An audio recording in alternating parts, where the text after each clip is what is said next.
Hi, welcome to Film Fiend. My name is Seb, and today I'm reviewing Leviticus. So, Leviticus is written and directed by Adrian Chiarella, and it's his directional debut. And for a debut, it's really impressive. It's an Australian production, and it's essentially a psychological horror film with the plot revolving around two teenage boys trying to escape a violent entity that takes the form of who they desire most, which is each other. I thought this film was really impressive. It was really good. Probably better than the trailers made it look.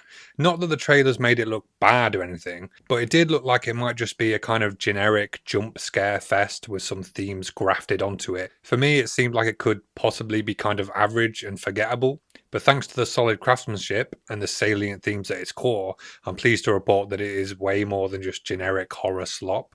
Not that it's the next Obsession or anything like that, but I still found it to be very effective. The plot and central conceit is obviously a metaphor for conversion therapy, and for me, the scariest elements of this film are the real life implications. Not the paranormal, supernatural stuff, but the all too real way that some religious communities still treat gay people and the gaslighting tactics they implement to try to force them into becoming something they're not, all just because of their own insecurities that are fueled and in some cases catalyzed by their religious delusions. So yeah, because of the themes this film's exploring, it's a very dour and dark film. It's not a fun popcorn horror flick, and it's definitely not concerned with having a load of jump scares in there just for the sake of it, just for entertainment value. The scares mostly come from the creepy atmosphere and the reality of how the psychological toll of conversion therapy affects people. Not that there isn't any jump scares, because there are a few and they're pretty effective. But yeah, there's not much levity. It's very dark and heavy, and there's a very palpable ambience throughout. The atmosphere is very oppressive and kind of suffocating, which obviously aligns with how the main characters are feeling. They feel suffocated and oppressed by the harmful and destructive views of their community.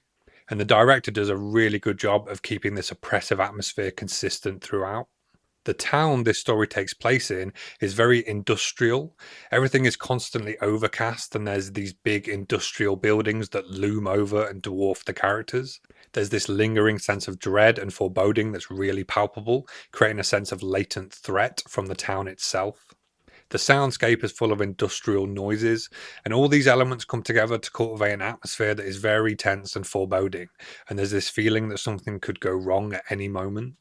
Also, for me, one of the main components that makes this film work is the chemistry between the two leads. They're at the center of the narrative and they're really believable, and there's something about their relationship that feels natural and organic. It doesn't feel forced or contrived, and the script doesn't overdo it with trying to get you to care about them or find them endearing. It just kind of presents their dynamic to you, and you just go with it because it's so believable. It's simple character work that's not at all demanding of the audience.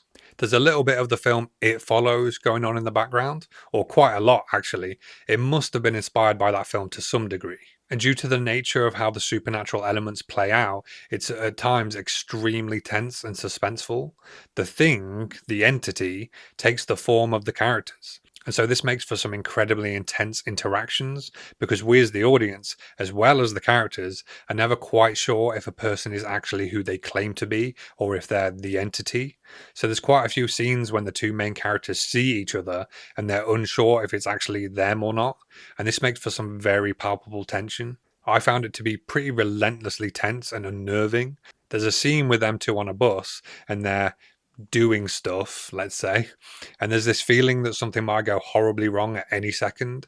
It's a testament to the filmmaking and how they successfully cultivated an atmosphere of sustained dread throughout. I found it very affecting. Also, I think something this film does really well is that it epitomizes the old filmmaking adage of show, don't tell, especially when it comes to showing how absurd and ultimately scary the religious views of the community are. What they deem to be wrong or inappropriate or deviant is just totally normal teenage behavior. And it's scary because these two lads aren't doing anyone any harm. They're not causing any problems. They're just normal teenagers. And yet the older members of the community see their sexuality as a problem that needs correcting. And it's all just because of their religious delusions. It's a good job this is just a film and nothing like this would ever happen in reality.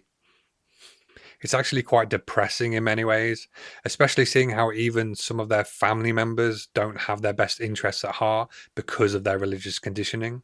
I liked how some of the exploration of these themes was a bit more subtle than you might think. After the initial setup, a lot of the salient and telling moments come through simple lines of dialogue from peripheral characters.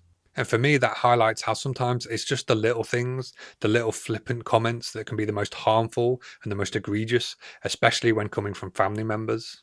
Although I will point out that this film is mostly concerned with the psychological toll that the attempted conversion takes on the main characters, rather than the broader ramifications and ethical problems that go along with conversion therapy.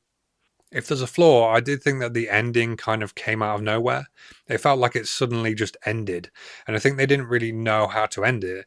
There's not really any conclusion, it's just kind of open ended, although maybe purposefully so. Admittedly, that would make sense thematically because there's no end in sight when it comes to conversion therapy. It's still a thing that exists. And the condemnation of certain forms of sexuality is something that persists even in the modern world.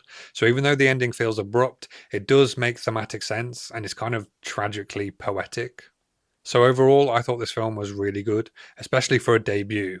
It's really solidly constructed, and the scares are underpinned by a unique conceit, and it never devolves into something it doesn't want to be in order to appease the masses.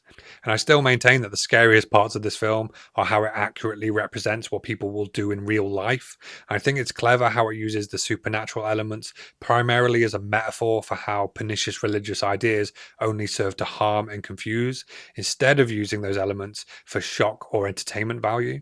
And in the end, it's ultimately a sad and tragic story.